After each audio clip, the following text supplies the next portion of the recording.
Hello everyone, welcome to the new lecture. So what we learn today? We learn about the deep learning, which is our module number 4. Okay, here we learn the introduction, key concepts, architect and the challenges, consideration, hand-on activities and the conclusion and all that thing. एक छोटा सा recap देखते हैं पिछले lecture में हमने क्या पढ़ा था। तो जैसे मैंने अभी जूम इन कर दिया अपने स्क्रीन को because my tech team say that कि some students have difficulties to read the text of the screen, तो मैंने थोड़ा सा जूम इन कर दिया तो आपको इजी रहेगा पढ़ना, है ना। तो एक छोटा सा रिकैप देखते हैं पिछले हमने लेक्चर में क्या पढ़ा था।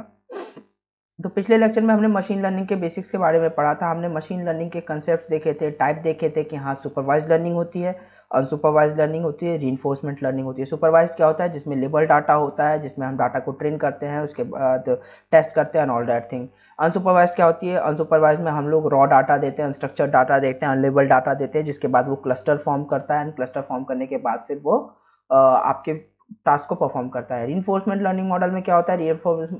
रीइंफोर्समेंट लर्निंग मॉडल में एजेंट, रिवॉर्ड एंड पेनल्टी पे सारी चीज़ें चलती हैं, जिसके हिसाब से आपकी स्टेट चेंज होती है। If you perform any action you get reward और penalty and your state will be change. उसके हिसाब से नई पॉलिसीज मेकिंग होती हैं, आपका मशीन लर्निंग रीइंफोर्समेंट मॉडल उस तरह से काम करता है। ठीक है। Then we learn about the algorithms of machine learning, जिसमें हमने रिग्रेशन देखा था, फिर हमने लीनियर रिग्रेशन के बारे में पढ़ा था, है ना। Then we learn about the decision tree की what are the decision tree. फिर हमने डाटा को प्रोसेस कैसे किया जाता है, फीचर इंजीनियर के बारे में थोड़ा बहुत चीज़ें देखी थी। फिर हमने एप्लीकेशन देखा था, एंड उसके बाद हमने चैलेंजेस देखे थे कि भाई हमारे चैलेंजेस क्या हैं, बायसेस क्या है, प्रेडिक्टेड डाटा में और एक्चुअल डाटा में जो डिफरेंस आ रहा है उसको हम बायस कहते हैं, उसको कैसे टैकल किया जा सकता है, एक्यूरेसी कैसे बढ़ाई जा सकती है, ओवर फिटिंग क्या होता है, अंडर फिटिंग क्या होता है, लेस फीचर्स को अंडर फिटिंग कहते हैं, हाई फीचर्स को ओवर फिटिंग कहते हैं, है ना। फिर मॉडल इवेल्यूएशन सीखा था। देन हमने आपका मशीन लर्निंग का कंक्लूजन देखा था। और ये हैंड ऑन एक्टिविटीज़ आपके व्हाट्सएप ग्रुप में पड़ जाएंगी। जो भी हफ्ते के आपके 2 लेक्चर्स हैं, दोनों लेक्चर्स की हैंड ऑन एक्टिविटी आपको थर्सडे को या फ्राइडे को आपके ग्रुप पे पड़ेगी। आपको वो हैंड ऑन एक्टिविटीज़ परफॉर्म करनी है, ठीक है। चलिए आज का लेक्चर शुरू करते हैं। तो आज के लेक्चर में हम लोगों का डीप लर्निंग है, ठीक है। सो पहले एक बार डेफिनेशन पढ़ के आपको सुनाता हूँ मैं, हालांकि मुझे रीड करना पसंद नहीं, बट स्टिल चलिए। Deep learning is the subfield of machine learning that focuses on the neural network in many layers, enabling the model of the learn complex pattern from the data. This module explores the deep learning architecture, their application and the training methodologies. Okay. अब इसको तो पढ़ लिया, अब हम समझते हैं कि डीप लर्निंग आखिर होती क्या है। 3 क्वेश्चंस में हम डीप लर्निंग को खत्म कर देंगे, है ना। 3 क्वेश्चंस में खत्म कर देंगे डीप लर्निंग को। Why, what and where. ठीक है, ये 3 क्वेश्चंस हैं और इन 3 क्वेश्चंस के बाद हम लोग खत्म कर देंगे कि हमारी डीप लर्निंग होती क्या है। ये 3 क्वेश्चंस होंगे बस। सबसे पहला क्वेश्चन कि why we use deep learning. Machine learning का तो हमारा मॉडल थे ही पहले से, एल्गोरिथम्स पहले से बने ही हुए थे, है ना। फिर हमने डीप लर्निंग क्यों यूज़ किया? हमने डीप लर्निंग इसलिए यूज़ किया क्योंकि जैसे मैंने आपको फर्स्ट लेक्चर में बताया था, फर्स्ट या सेकंड लेक्चर में, हाँ शायद फर्स्ट या सेकंड लेक्चर में, कि जो हमारा मशीन लर्निंग होता है ना, वो कम डाटा के लिए यूज़ होता है। मतलब उसमें जो डाटा हम यूज़ करते हैं ना, मतलब जो डाटा सेट होता है हमारा, वो बहुत लेस होता है। जब हमारा डाटा सेट बहुत बढ़ जाता है तो अगर, और फिर भी अगर हम मशीन लर्निंग मॉडल यूज़ कर रहे हैं, तो हमारी एक्यूरेसी जो होती है ना, हमारे जो मॉडल की एक्यूरेसी होती है ना, वो बहुत डिक्रीज हो जाती है। So what we use the deep learning. हम उसकी जगह डीप लर्निंग यूज़ करते हैं। डीप लर्निंग एक्चुअल में है मशीन लर्निंग का ही पार्ट, बट हम लोग यूज़ करते हैं डीप लर्निंग को, उसमें कुछ चेंजेस करके, उस एल्गोरिथम्स में कुछ चेंज करके। So why we use deep learning? Because we have to deal with big data या ह्यूज सेट ऑफ डाटा, है ना। We have to use set of data. और दूसरा सबसे बड़ा ये कि जब हमारे पास डाटा बड़ा हो जाता है ना, और अगर मैं रियल लाइफ इम्प्लीमेंटेशंस की बात करूं कि रियल लाइफ में हमें इमेज रिकॉग्नाइज करना है या हमें ट्रांसलेट करना है, जैसे आपने गूगल ट्रांसलेटर देखा होगा, सबने गूगल ट्रांसलेटर यूज़ किया है कि हाँ अगर इंग्लिश में कुछ लिखा हुआ है या किसी और लैंग्वेज में कुछ लिखा हुआ है तो तुरंत उसको ट्रांसलेट करा, 2 सेकंड में वो ट्रांसलेट करता है, ट्रांसलेट करके आपको चीज़ें दे देता है। तो वो कैसे हो रहा है, वो ट्रांसलेट कैसे कर रहा है? मशीन लर्निंग इतने नंबर ऑफ डाटा को रखेगा नहीं, क्योंकि कितने नंबर ऑफ लैंग्वेजेस हैं, उनमें कितने नंबर ऑफ वर्ड्स लेटर्स हैं, उन लेटर्स को रिकॉग्नाइज करना भाई, और हैंड रिटर्न्स में हम लोग कई चीज़ें गलत भी लिखते हैं तो उनको रिकॉग्नाइज करना, तो ये सारी चीज़ें मशीन लर्निंग में पॉसिबल नहीं है, because large number of data. और अगर हम मैनुअली फीड करने जाएंगे ना फीचर्स को, क्योंकि मशीन लर्निंग में हम लोग क्या करते हैं, मशीन लर्निंग में हम एल्गोरिथम्स के थ्रू फीचर्स को मैनुअली फीड करते हैं, तो अगर हम मैनुअली फीड करने जाएंगे ना फीचर्स को, तो मैनुअली फीड करने से क्या होगा कि lots of time taking plus complexity बढ़ती जाएगी। तो ये क्या करता है, ये हमारी उस कॉम्प्लेक्सिटी को रिड्यूस करता है। It helps to reduce the complexities. Okay, चलो स्पेलिंग मिस्टेक हो तो ज़्यादा ध्यान मत देना, है ना।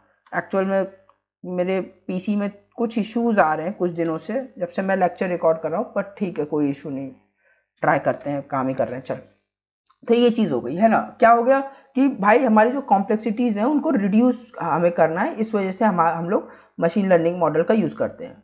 वाई का तो सवाल खत्म हो गया कि भाई हम लोग मशीन लर्निंग मॉडल को क्यों यूज़ करते हैं, हम लोगों को तो सॉरी डीप लर्निंग मॉडल को क्यों यूज़ करते हैं, हम लोग तो मशीन लर्निंग मॉडल में भी काम कर लेते हैं। तो हम लोग डीप लर्निंग मॉडल इसलिए यूज़ करते हैं क्योंकि जो डाटा सेट होता है वो बहुत ह्यूज होता है। The data set which will be used in deep learning, that will be very huge data, है ना। हम लोग terabytes petabytes of the number of data में बात करते हैं। और दूसरी बात, जब हम इतने नंबर ऑफ डाटा की बात करते हैं तो हम लोग मैनुअली फीचर्स को ऐड नहीं कर सकते, जिस तरह से मशीन लर्निंग के एल्गोरिथम्स में ऐड करते हैं। That's why we use deep learning. अब दूसरा सवाल आ जाता है कि वाट हम डील क्या करते हैं मशीन लर्निंग से, what we deal with machine deep learning. So we will handle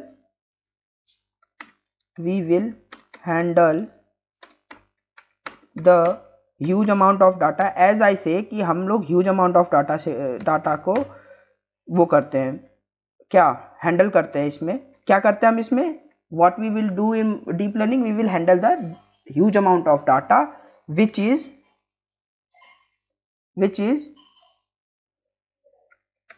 structured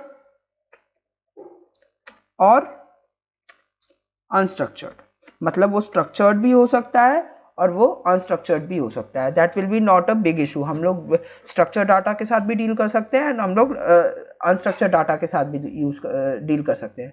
दूसरी क्या चीज़ हम करते हैं, हम लोग कॉम्प्लेक्स ऑपरेशन, जो हमारी कॉम्प्लेक्सिटीज आ रही थी ना मशीन लर्निंग में, the complexity which will be faced in machine learning, that complexity will be solve in the deep learning. Okay, is that clear?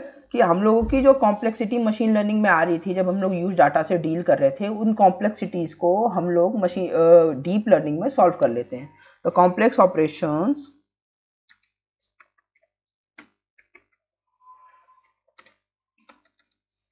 Operation is solved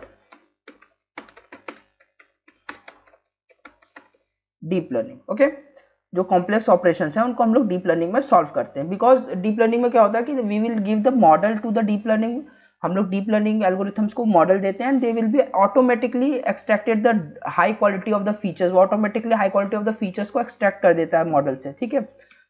अब चीज़ आती है कि हम लोग यूज़ कहाँ करते हैं, वेयर वी यूज़ इट। हम लोग मेडिकल में इसका यूज़ करते हैं, सबसे बड़ी बात। हम लोग रोबोटिक्स में इसका यूज़ करते हैं, है ना। We also use in daily life. Google, जैसे आपका ट्रांसलेटर हो गया, गूगल ट्रांसलेटर, है ना। We also use it in our daily life,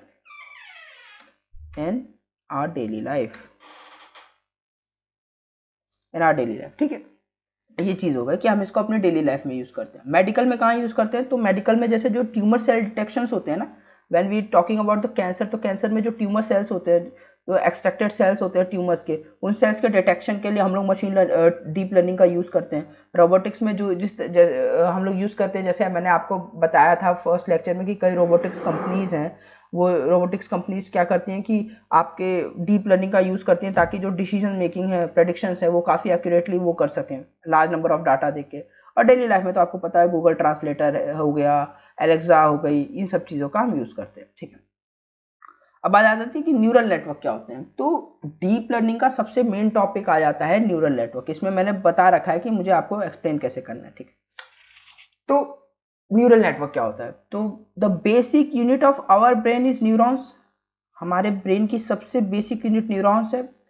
सो हम लोग क्या कर रहे हैं, हम लोग एक आर्टिफिशियल ब्रेन बनाने की तो कोशिश कर रहे हैं, एक आर्टिफिशियल इंटेलिजेंस बनाने की, एक इंटेलिजेंस बनाने की तो कोशिश कर रहे हैं।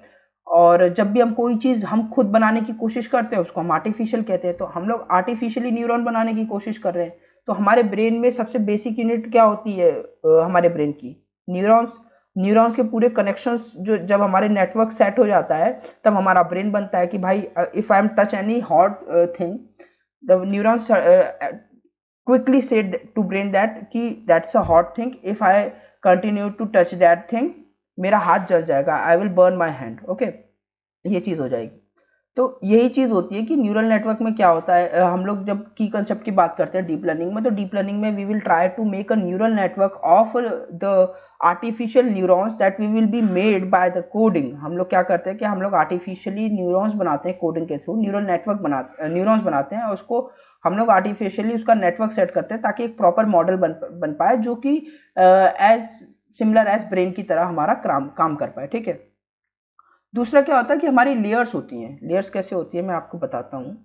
लेयर्स इस तरह से होती हैं कि देखो, जैसे मैं आपको बताता हूँ, फिर मैं 1 मिनट होल्ड रखिए, है ना, मैं आपको बताता हूँ, वेट कीजिए थोड़ा सा। जैसे ये मेरी इनपुट हो गई, है ना,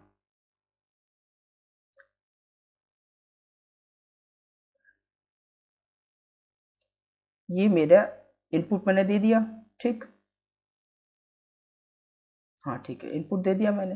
देन फिर बीच में ना एक लेयर होती है जिसको कहते हैं हम हिडन लेयर, ठीक है, मैं भी समझाऊंगा आपको। और उसके बाद आ गया हमारा आउटपुट, ये मेरा हो गया आउटपुट, है ना, ये हो गया आउटपुट। ये लेयर मेरी कौन सी होती है? ये लेयर होती है मेरी हिडन लेयर, है ना। इसमें जैसे मैंने सॉरी इनपुट लेयर, जैसे इसमें मैंने लिया और मैंने इसमें डाला इनपुट लेयर, है ना, इनपुट लेयर, ठीक है। ये जो है इसको मैं कहूँगा हिडन लेयर,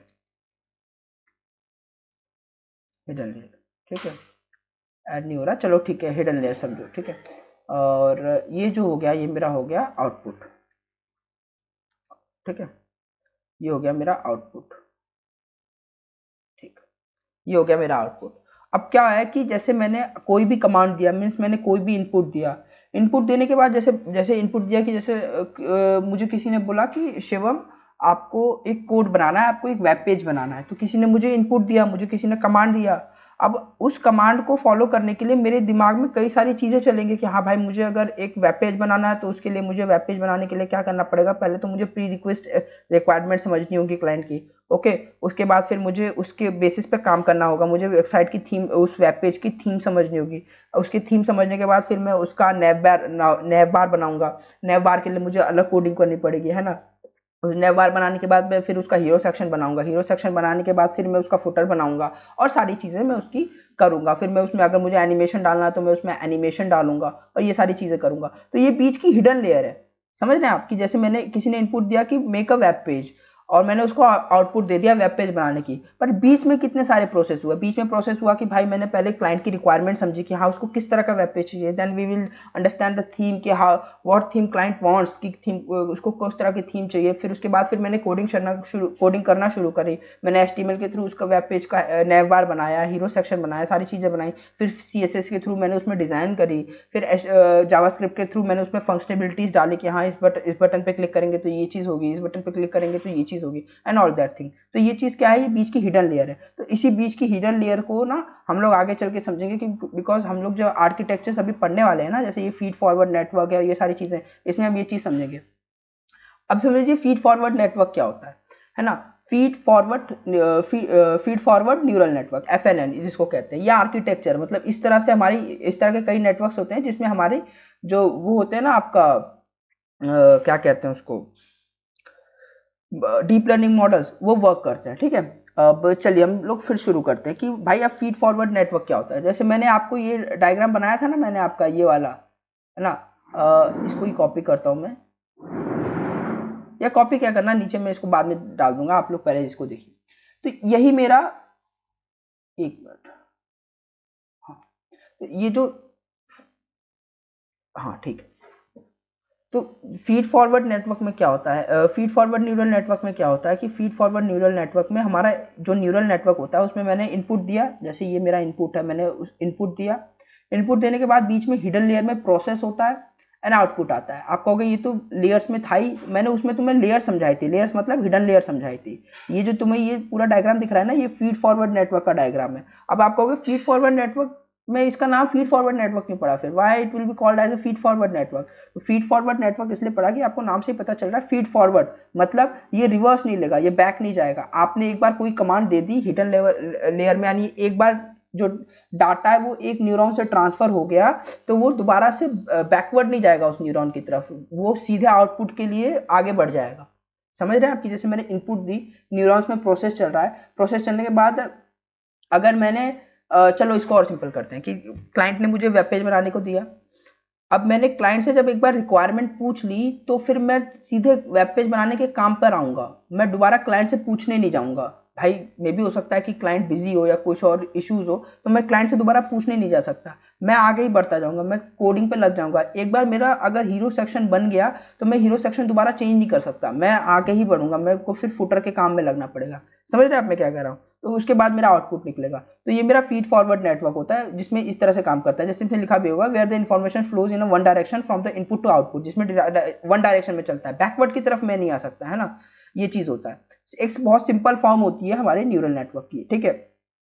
अब इसमें डिसएडवांटेज क्या होता है, इसमें इसका जैसे इसमें एक बैक फॉरवर्ड भी न्यूरल नेटवर्क आता है जो टाइप होता है इसका, इसमें डिसएडवांटेज क्या होती है इस न्यूरल नेटवर्क की कि इस न्यूरल नेटवर्क में जो हमारा डाटा एक बार हमने ट्रांसमिट कर दिया वो डाटा हमें दोबारा चेंज करने के लिए नहीं मिलता। तो अगर हम लोग कभी भी प्रोडक्शन में इस नेटवर्क का यूज़ करेंगे या नेटवर्क का यूज़ करते हैं तो क्या होगा कि भाई हम मे भी हो सकता है डाटा में हमें फर्दर चल के कोई चेंज करना हो तो वो चेंज तो हो ही नहीं सकता है ना, तो दैट विल बी अ हैजार्डरस, मतलब वो गलत चीज़ हो जाएगी ना, हमें वो चीज़ चेंज करने के लिए चाहिए। ठीक है, अब बात करते हैं कॉन्वोल्यूशनल न्यूरल नेटवर्क। अगर आप कॉन्वोल्यूशनल न्यूरल नेटवर्क की बारे में आप बात करोगे तो इसका फॉर्मूला होता है integration of F X upon 1 upon E की पावर जेड, है ना, और डी एक्स। इसका मतलब क्या होता है कि कॉन्वोल्यूशनल में हमें हमारी चीज़ें क्या होती है कि जैसे मैंने एक चीज़ दिखाता हूँ आपको, जैसे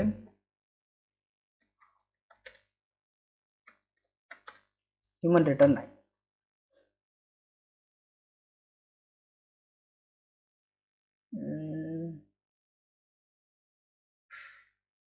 हाँ जैसे ये समझिए, आप लाइन छोड़िए, आप मैं ये समझिए, जैसे ये है। अब आप देख रहे हैं ना इसमें ये किसी ह्यूमन ने लिखा है तो इसमें कई सारी चीज़ें अनइवन है ना। अब पर अगर मैं इसमें गूगल ट्रांसलेटर लगाऊंगा तो मुझे ये चीज़ ट्रांसलेट करके दे देगा कि with the mass of only 2 kg the nervous system is one of the smallest and the yet most complex वगैरह वगैरह, ये सारी चीज़ें। तो अब अगर इसको मुझे प्रोसेस करना होगा मेरे मॉडल में तो मैं किसका यूज़ करूंगा, मैं यूज़ करूंगा कॉन्वोल्यूशनल न्यूरल नेटवर्क का। कॉन्वोल्यूशनल न्यूरल नेटवर्क मेरे इस इमेज को एनालिसिस करने में हेल्प करेगा। हेल्प कैसे करेगा कि जैसे जो हमारे पिक्सल्स होते हैं ना, जो आपने 11th-12th में पढ़ा होगा पिक्सल्स, वो स्मॉल स्मॉल पिक्सल्स में इसको तोड़ देगा, है ना। एंड जब तोड़ेगा तो तोड़ने का मतलब डिस्ट्रीब्यूट कर देगा स्मॉल पिक्सल में। फॉर एग्जाम्पल जैसे मेरा ये एम है, जैसे मैं और ईजी करके दिखाता हूँ आपको, है ना। मैं इंस्पेक्ट पे गया और इंस्पेक्ट पे जाने के बाद मैं आपका इसमें आया, है ना। इसमें आने के बाद ये किया। अब देखना, आप एक चीज़ देखना, अब ये क्या कर रहा है, ये स्मॉल स्मॉल पिक्सल्स आपको ये दिख रहे हैं ना, ये स्मॉल स्मॉल पिक्सल्स में तोड़ रहा है। कि अब देखो अगर मैं इस पर फोकस कर रहा हूँ तो ये मेरे हर एक कलर, मतलब उस पिक्सल में कौन सा कलर है उस चीज़ को मेरे डिक्लेयर कर रहा है। तो इसी तरह से क्या हमारा कॉन्वोल्यूशनल मॉडल क्या करता है कि हमारा इसी तरह से स्मॉल स्मॉल पिक्सल्स में तोड़ देता है एंड उसके बाद में फिर हमारे डाटा को प्रोसेस करता है कि हमारा डाटा किस तरह से प्रोसेस होता है। उस प्रोसेस करने के लिए एक एल्गोरिथम जो मैंने आपको फॉर्मूला बताया वो फॉर्मूला होता है, उसके थ्रू प्रोसेस होता है ना। जब आप इसको एकदम डीप में रिसर्च करेंगे, जब आप डीप में जब पढ़ेंगे इस मॉडल को, तब आपको समझ में आएगा। तो इमेज रिकॉग्निशन में हमें हमेशा कॉन्वोल्यूशनल न्यूरल नेटवर्क का यूज करते हैं।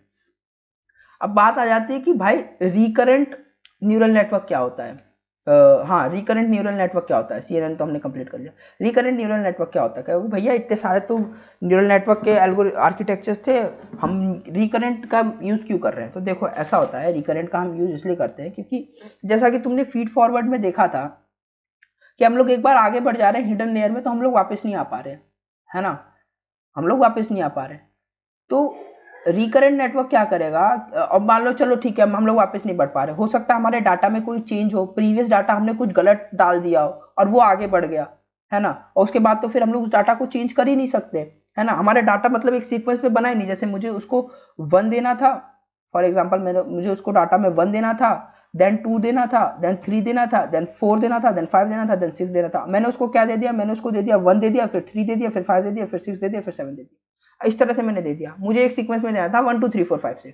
तो अब क्या होगा, अब ये होगा कि फीड फीड आपका जो फीड फॉरवर्ड नेटवर्क है वो तो आगे बढ़ गया इसी डाटा को लेके, पर कन्वोल्यूशनल में क्या होगा, कन्वोल्यूशनल में ये होगा कि कन्वोल्यूशनल में हमारी एक जो डाटा है ना, हम उसको सीक्वेंशियल डाटा में चेंज कर सकते हैं। कन्वोल्यूशनल में हमारा हमेशा सीक्वेंशियल डाटा यूज होता है, अगेन कन्वोल्यूशनल में हमारा सीक्वेंशियल डाटा यूज होता है। यूज कैसे होता है, क्योंकि कन्वोल्यूशनल में हमारी एक शॉर्ट मेमरी यूज होती है ना, जिसमें हम लोग कन्वोल्यूशनल डाटा मॉडल में एक शॉर्ट मेमोरी एलोकेट कर देते हैं, जिसमें हम लोग हमेशा प्रीवियस जो डाटा है हमारा उसको हम लोग रखते हैं। फॉर एग्जाम्पल जैसे मैंने 1 डाला, उसके बाद मैंने 3 डाला, 3 डाला तो क्या हुआ, 3 मेरा हिडन लेयर में आया, मतलब 3 मैंने नेक्स्ट स्टेप दिया। अब 3 नेक्स्ट स्टेप देने के बाद जब मैं 4 दूंगा तो वो फिर आके 3 को चेक करेगा, है ना, उसने 3 को चेक किया, 3 सही बैठ रहा है। अब 3 क्या करेगा, 3 अपने प्रीवियस डाटा को चेक करेगा, प्रीवियस डाटा में 1 आ रहा है, यानी बीच में 2 मिसिंग है, सीक्वेंस प्रॉपर नहीं बैठ रहा, तो वो क्या करेगा, फिर 1 पे दोबारा से जंप कर जाएगा, 1 के बाद फिर नया डाटा आएगा 2, ठीक है, 2 के बाद फिर मैंने 3 डाला, 3 फिर क्या करेगा, 3 2 को चेक करेगा, नहीं 3 डाला, 3 के बाद फिर मैंने 4 डाला, 4 क्या करेगा, 4 3 को चेक करेगा, फिर 3 2 को चेक करेगा, 2 1 को चेक करेगा, देन फिर जब ये सारी चीजें प्रॉपर हो जाएंगी फिर ऑटोमेटिकली 5 का डाटा सीक्वेंस में आएगा।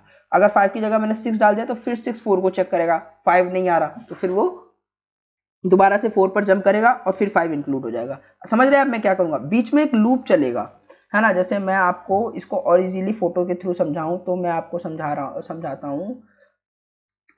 RNN न्यूरल नेटवर्क, है ना, आर्किटेक्चर। अब इसका मैं आपको इमेज दिखाता हूँ, है ना, हाँ देखो आप इमेज देखो, जैसे ये मेरा प्रीवियस वो है, मतलब मेरा इनपुट है, इनपुट देने के बाद मैं हिडन लेयर में गया, मतलब मैंने स्टेट चेंज करी, कुछ मैंने डाटा दिया तो उस डाटा ने अपने आप को लूप में चला के चेक किया कि डाटा सीक्वेंस में है कि नहीं है। मान लो डाटा सीक्वेंस में नहीं है तो फिर वो अगेन जंप करके प्रीवियस डाटा पे गया आपने, है ना, और प्रीवियस डाटा पे जाने के बाद फिर उसने नया डाटा दिया और नया डाटा देने के बाद वो किया। फॉर एग्जाम्पल जैसे मेरा लूप गलत हो गया तो h प्लस t-1 पे, यानी अपने प्रीवियस स्टेट में गया, अपने प्रीवियस स्टेट में जाने के बाद फिर उसने डाटा डाला, देन फिर वो ht पर चला गया, डाटा चेक किया, फिर ht+1 पे चला गया। तो इस तरह से चीजें काम करती हैं।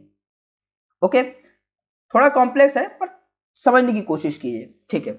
अब लॉन्ग शॉर्ट टर्म मेमोरी क्या होती है, LSTM क्या होता है कि LSTM जो आर्किटेक्चर होता है ना न्यूरल नेटवर्क का, LSTM में एक RNN का ही टाइप है, मतलब रिकरेंट न्यूरल नेटवर्क का ही टाइप है हमारा LSTM, मतलब लॉन्ग शॉर्ट टर्म मेमोरी। इसमें क्या होता है कि जैसे मैं आपको दिखा दे रहा हूँ, दिखा के समझाता हूँ मैं आपको ना, आपको थोड़ा सा इजी होगा। क्या होगा, इजी, इजी पीजी। चलिए मैंने इसमें किया कंट्रोल+V, कंट्रोल प्लस, अच्छा ये क्या हो गया, अरे छोड़ो, LSTM RNN, देखो दिखा रहा है कि LSTM RNN, मतलब कि ये हमारे RNN का ही पॉइंट होता है। अब समझिए आप कि ये देखिए ये RNN यूनिट है, इसमें क्या हो रहा है कि मैंने डाटा दिया, लूप चला मेरा, फिर प्रीवियस डाटा में गया, फिर मेरा आउटपुट आया, ये चीज होता है। LSTM में क्या होता है कि हमारा जो डाटा होता है ना वो सीधा इनपुट डाटा पे नहीं जाता, वो हमारा प्रीवियस डाटा पे जाता है। और जैसे इसमें क्या होगा कि जैसे मेरा डाटा गलत हो गया बीच में, मैंने मान लो 1 की जगह पे 1 2 डाला, 1 2 3 और 3 की जगह पे 5 डाल दिया, तो ये क्या होगा, RNN में क्या होगा कि ये फिर दोबारा से 1 से शुरू करेगा डाटा को।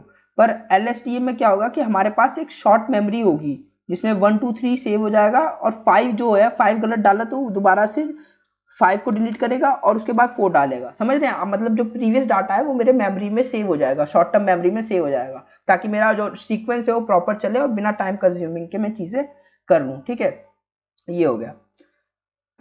अगर हम बात करें, अब इसमें लिखा हुआ है ट्रेनिंग डीप लर्निंग मॉडल, हम डीप लर्निंग मॉडल को ट्रेन कैसे करते हैं, अब इस चीज़ पर आते हैं।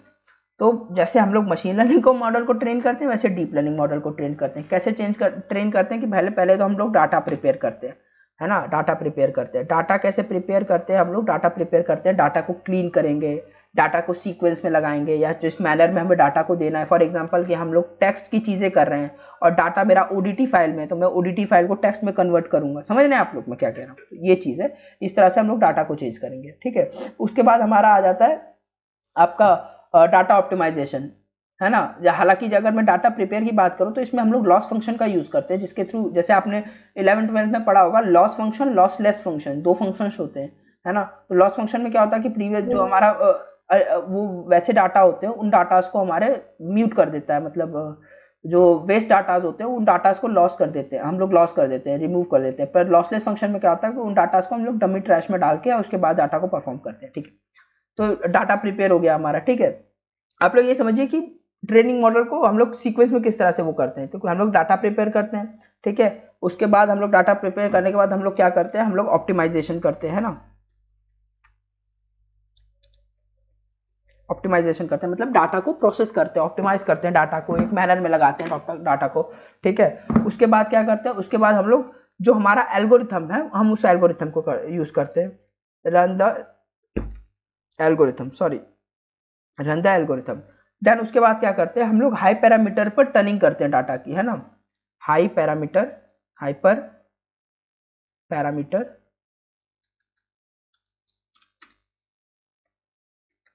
पैरामीटर टर्निंग, है ना, टर्निंग करते हैं। अब ये हाइपर पैरामीटर टर्निंग क्या होता है कि हमने डाटा तो वो कर लिया, जैसे वहाँ पे हम लोग टेस्ट करते हैं ना, तो इसमें टेस्ट से पहले एक मेथड होता है जिसमें हम लोग ट्यूनिंग करते हैं डाटा की, है ना, मशीन में डाल के डाटा को प्रोसेस करते हैं, उसको ट्यूनिंग कहा जाता है, वो करते हैं, ठीक है। अब आप कहोगे कि हाँ ठीक है भैया, हमें समझ में आ गया कि मॉडल कैसे हम लोग ट्रेन करते हैं। अब आपको मैं बताऊं कि अब लोग हम लोग एप्लीकेशंस क्या क्या है हमारी डीप लर्निंग की, है ना। जैसे इसमें लिखा हुआ है इमेज रिकॉग्निशन, जैसे मैंने बोला कि CNN का यूज़ करते हैं, बताया था ना मैं आपको, CNN का यूज़ करते हैं इमेज रिकॉग्निशन के लिए, ठीक है। उसके बाद हम लोग यूज़ करते हैं NLP में, नेचुरल लैंग्वेज प्रोसेसिंग जो होती है ना, जिसमें हम लोग सेंटीमेंट एनालिसिस करते हैं। फॉर एग्जाम्पल जैसे मैंने गूगल असिस्टेंट को बोला यू डफर, तो उसको समझ में आ जाता है कि आप गुस्सा है ना। तो मतलब उसको आपके सेंटीमेंट समझ में आ जाते हैं कि डफर बोला है, मतलब डफर किस वे में बोल सकता है आदमी, गुस्से में बोल सकता है किसी आदमी को। तो उस तरह के सेंटीमेंट एनालिसिस जो होते हैं ना, वो हमारे नेचुरल लैंग्वेज प्रोग्रामिंग में आती है, जिसमें हम लोग नेचर को एनालिसिस करते हैं, है ना, कि आदमी का नेचर कैसा है। तो उस चीज़ में यूज़ होता है, स्पीच रिकॉग्निशन में यूज़ होता है, क्योंकि ये सब जो है ना डाटा, ये रियल लाइफ इम्प्लीमेंटेशन है। और रियल लाइफ इम्प्लीमेंटेशन में हम लोग एक दो फीचर्स के थ्रू किसी चीज़ को नहीं सेट कर सकते, उसमें हमें लॉट्स ऑफ फीचर्स डालने पड़ते हैं, और मैनुअली डालने बैठेंगे तो बहुत टाइम लगेगा और वो पॉसिबल नहीं होगा, कॉम्प्लेक्सिटीज़ बढ़ जाएंगी और कई सारी चीज़ हो जाएंगी। तो डीप लर्निंग क्या होता है कि डीप लर्निंग में हमने किसी मॉडल, डीप लर्निंग एल्गोरिथम जैसे कोई भी है, जैसे मैंने CNN एल्गोरिथम है, मैंने डीप लर्निंग का, मैंने कोई भी मशीन लर्निंग का मॉडल डीप लर्निंग एल्गोरिथम को दिया। अब डीप लर्निंग एल्गोरिथम क्या करेगा कि उस मॉडल पे अपने आप को खुद ही ट्रेन करेगा, खुद ही फीचर एक्सट्रैक्ट करेगा, है ना, ये चीज हो जाता है। ऑटोमेशन ऑफ व्हीकल जो है वो आपको पता ही, हैंड ऑन एक्टिविटीज में आपके उसमें डाल दूंगा। ओवरफिटिंग आपको पता ही है, जो ओवरफिटिंग आपकी मशीन लर्निंग में होती थी, उसी ओवरफिटिंग की प्रॉब्लम इसमें भी हो जाती है कि मान लो कभी कभार जो आपका फीचर्स हैं उस वो बहुत ज़्यादा हो गए, लॉट्स ऑफ फीचर हो गए, तो उससे मॉडल हमारा कंफ्यूज हो जाता है ना। दूसरा चीज़ ये होता है कि हमारे पास इनफ डाटा होना चाहिए। अगर हम लोग छोटे डाटा को हम लोग कंप्यूटेशन के लिए डालेंगे तो वो पॉसिबल नहीं है ना, तो हमारे पास डाटा इनफ होना चाहिए, लार्ज डाटा बहुत ज़रूरी है। दूसरी चीज़, अब हम लोग इतने नंबर ऑफ डाटा को यूज़ कर रहे हैं, तो हमारे पास जो रिसोर्सेज होने चाहिए कंप्यूटेशन के मतलब कि उन डाटा को, उस डाटा को कंप्यूट भी तो करना पड़ेगा हमें। अगर हमारे पास, अगर हम कोई मॉडल बना रहे हैं जिसमें हमें 2 या 3 मिलियन नंबर्स का एडिशन करना है, तो उस कंप्यूटेशन पावर का रिसोर्स भी तो होना चाहिए हमारे पास, उस तरह के सुपर कंप्यूटर्स होने चाहिए, उस तरह का क्वांटम कंप्यूटर होना चाहिए, उस तरह का, मतलब उस पर तो अभी रिसर्च चल रहा है, तो उस तरह के रिसोर्सेज होने चाहिए, कहने का मतलब हमारे पास, है ना, ये चीज़ होती है। इंटरप्रेटेबिलिटी का मतलब कि जो हमारे डिसीजन मेकिंग प्रोसेस होता है लर्निंग मॉडल के बीच में, हमें उसको अंडरस्टैंड करने की ज़रूरत है, क्योंकि अभी भी डीप लर्निंग के कई ऐसे टॉपिक्स हैं जो हम लोग बना तो चुके हैं, बस हम उसको अंडरस्टैंड नहीं कर पा रहे, है ना। अब इसमें देखो इमर्जिंग ट्रेंड कौन सा है, ये चीज़ आपके लिए बहुत इंपॉर्टेंट है ना। क्योंकि ये सारे तो टॉपिक्स हैं, मैं आपको टॉपिक बता रहा हूँ, टॉपिक के बारे में पढ़ा रहा हूँ, है ना। अब आपको किस टॉपिक में अपना फ्यूचर बनाना है वो आप पे डिपेंड करता है कि उसी में आपको ज़्यादा रिसर्च करनी है ना। तो अभी जो ट्रेंड करंटली चल रहा है वो चल रहा है ट्रांसफर लर्निंग का, जिसमें हम लोग क्या करते हैं कि हम लोग ट्यूनिंग करते हैं, फाइन ट्यूनिंग करते हैं। हमारा जो प्री ट्रेन डाटा मॉडल्स होते हैं ना, उसको जैसे मैंने आपको बताया था कि प्री ट्रेन मॉडल्स होते हैं, हम उनको एल्गोरिथम्स को देते हैं। एल्गोरिथम के देने के बाद में हम लोगों को मैनुअली उसकी ट्यूनिंग करानी पड़ती है, हाइपर पैरामीटर ट्यूनिंग करानी पड़ती है। तो उसके बदले हम लोग ये करें कि ऑटोमेटिकली उसकी फाइन ट्यूनिंग हो जाए स्पेसिफिक टास्क के लिए किसी भी, वो चीज़ हो गई। दूसरी चीज़ है कि एक्सप्लेनेबल एआई। एक्सप्लेनेबल एआई का मतलब या जनरेटिव एआई का मतलब हो गया चैट जीपीटी और इस तरह के और जो बोट्स हैं या उस तरह के और आर्टिफिशियल इंटेलिजेंस है जो प्रॉपरली काम कर पाए, है ना। कंक्लूजन क्या है कि आज हमने डीप लर्निंग के बारे में पढ़ा। डीप लर्निंग एक बहुत ही इमर्जिंग फील्ड है आपकी आर्टिफिशियल इंटेलिजेंस की, एक बहुत ही मेन फील्ड है आर्टिफिशियल इंटेलिजेंस की, है ना, जिसमें आप लोग अपना फ्यूचर बहुत अच्छे से बना सकते हैं और बहुत ज़्यादा स्कोप भी है इसमें, है ना। बस आपको इसको पॉजिटिव वे में यूज करना चाहिए, ठीक है। आज के लेक्चर में हमने क्या क्या पढ़ा? आज के लेक्चर में हमने पढ़ा इमर्जिंग ट्रेंड्स के बारे में, आज के लेक्चर में हमने चैलेंजेस के बारे में पढ़ा, हैंड ऑन एक्टिविटीज में आपको दे दूंगा, एप्लीकेशंस के बारे में पढ़ा, देन हमने आर्किटेक्चर के बारे में पढ़ा, डीप लर्निंग के की कंसेप्ट्स के बारे में पढ़ा, और हमने पढ़ा artificial intelligence deep learning sorry होता क्या है, वाई वॉट और वेयर के थ्रू, ठीक है।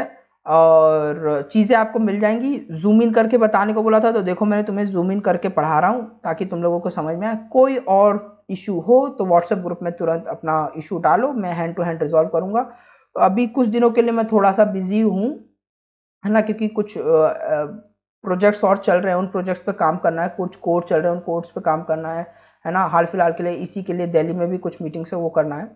तो मे भी हो सकता है कि लाइव सेशंस में आप लोगों की कुछ देरी हो जाए, बट हाँ लाइव सेशंस आप लोगों के होंगे, तो डोंट वरी अबाउट दैट। और तब तक के लिए एंजॉय कीजिए, पढ़ते रहिए और खुश रहिए। चलिए, और आप सबको एडवांस में हैप्पी दिवाली, ठीक है। चलिए।